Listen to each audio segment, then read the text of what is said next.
how about you weigh in on the top 5 we should build for the week? Who are the top 5 characters we should build?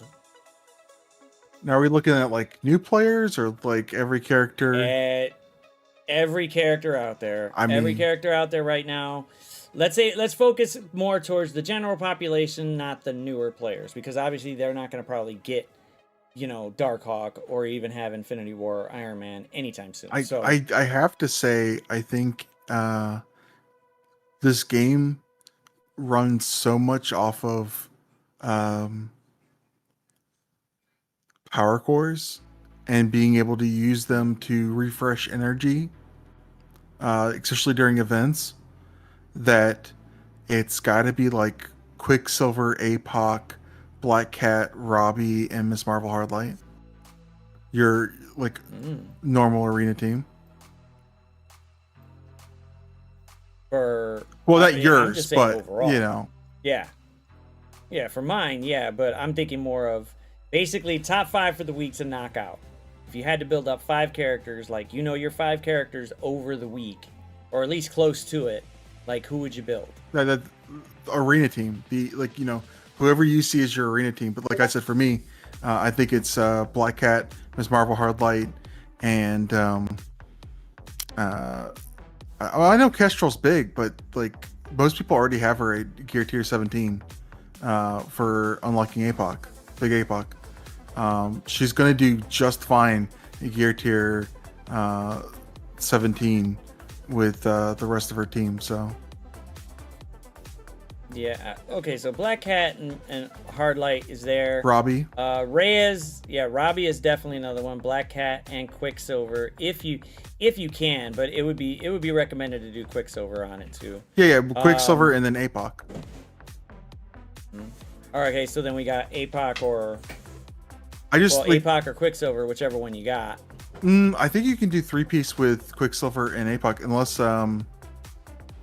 unless you're trying to bring in Big Time Spider-Man, but you don't need to build up Big Time Spider-Man. He could be like 75 or 70 and get the job done. If you want a 5th and not include those, you could do who's like one of the most impactful across everywhere. Okay.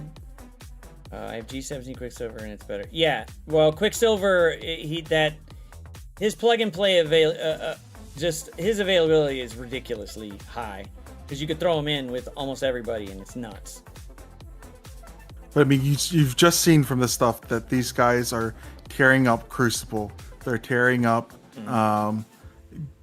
even in some raids like Gamma raids, Secret Defenders are destroying the middle lanes. In Arena, they are the best. In War, they are problems. And even in Blitz. Wait, what? What's that game mode we're talking about? What is this game? Get the fuck out of here. Kang to be the 6th leveled up. Yeah, I would say Kang is probably one of the better ones to do. It definitely is. He's definitely a staple. So I've always viewed it as your number 1 priority should be Arena, because that's where you get your power cores from. That's how you get your energy and push events and stuff like that. Number 2 is raids, because that's where you're getting majority of your rewards from. Most alliances are more concerned about if you can clear the raid content they're doing than if you can like be the top performer at War.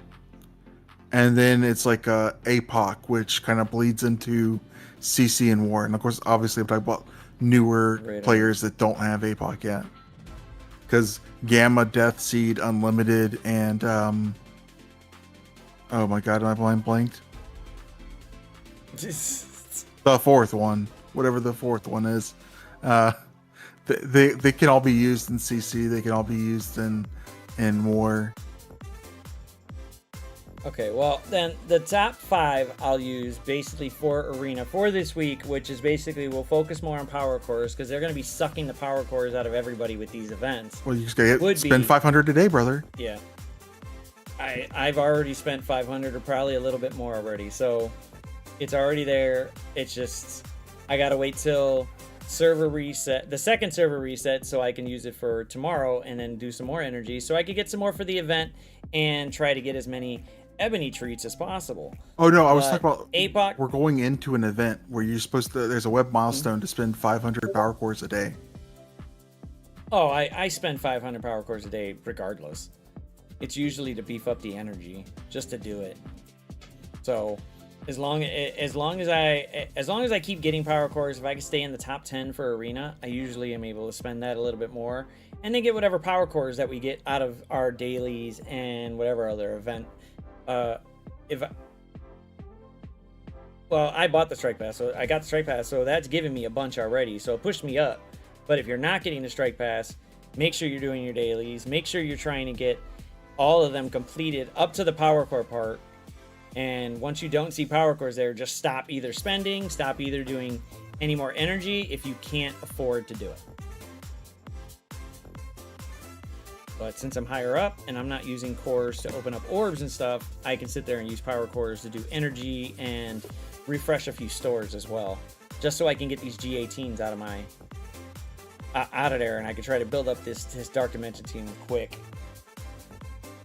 But if we had to say top 5, and if we're going for the arena side, it would be APOC, Quicksilver, Hardlight, Reyes, and Black Cat. And we should not forget about Pegasus, which Pegasus is, we got 4 of the team down if you were able to unlock Darkhawk and Iron Man.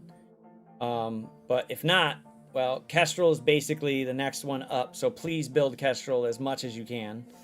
Rescue, it didn't feel like she was going to have utility, but her reviving the crap out of Infinity War and Darkhawk when they die is amazing. And the energy that she gets to keep doing it over and over again helps a lot. I think with her, it's more about making sure she stays alive, has enough health pool that she doesn't get like wombo comboed by like a 1 million Black Panther or something. Well, Gambit on the first node is a little problematic, but once you get rid of that Gambit, everything else starts to fall in place. And now with Darkhawk, we'll make it even better. So the 5-piece I'm going to use is, Pegasus with Kang, and then Kang at G18 can really just destroy the other side. So, oh shoot, if Comrade can do it, then I could definitely do it. Comrade can knock out the all of Tech and the final boss. I got this. So build up Pegasus, push them. Kestrel is just amazing at it, but I haven't built up Darkhawk yet. I'm going to do that over, and I'm going to try to film what they do at the lower levels to see how they go in, because Iron Man's 76 and Darkhawk will be 75, and then ISO Blue 4. So I'll see how that works. I'll give people a nice little, here's what you could do at 1.4, and then here's what happens when hopefully I build them up by Monday or Tuesday and be like, oh, well, this is even better.